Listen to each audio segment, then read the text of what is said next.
Kontrahin yarn. Hula ng psychic, Kim at Paolo, posibleng magkakahiwalay sa taong 2026.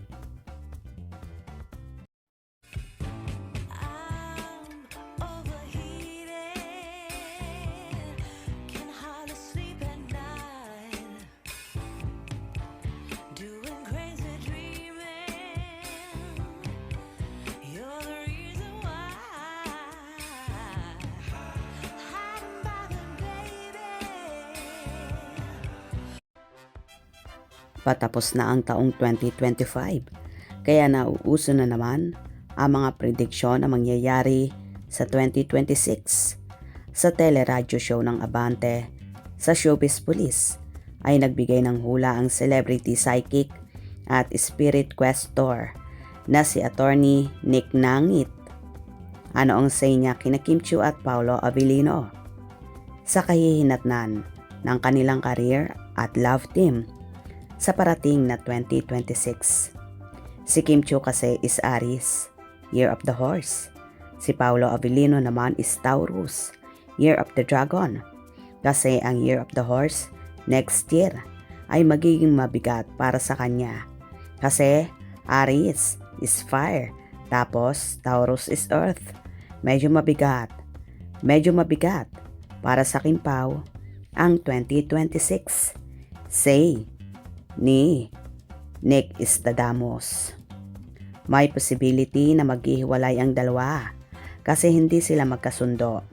Both Western and Eastern energy Pero pwede silang magsama in terms of work kasi ang horse at dragon ay may mutual respect sa isa't isa. Pero pagdating sa love life, magkaiba yan. Dagdag pa niya, but career is good. Lalo na kay Paolo. Si Kim kasi, mahihirapan siya kasi, di ba may na-file siyang kaso laban sa kanyang kapatid, kaya medyo mabigat sa kanya next year. Pero babawi siya ng bongga sa 2027 pagtatapos ni Nick. Siguradong nagre-react ang Kim Pao fans tungkol sa hulang ito sa kanilang mga idolo. Kaya lagi nating tandaan na hula lamang ang mga ito at pwedeng hindi magkatotoo. Pwede ring idaan sa dasal at gumawa ng kabutihan para mabalanse ang masamang hula.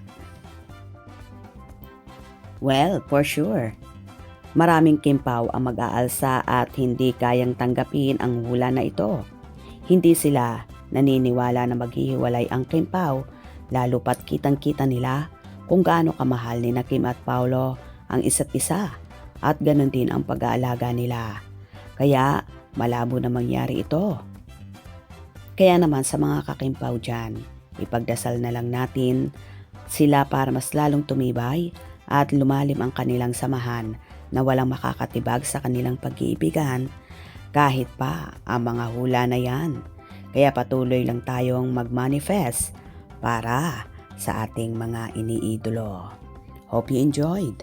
Please subscribe for more info.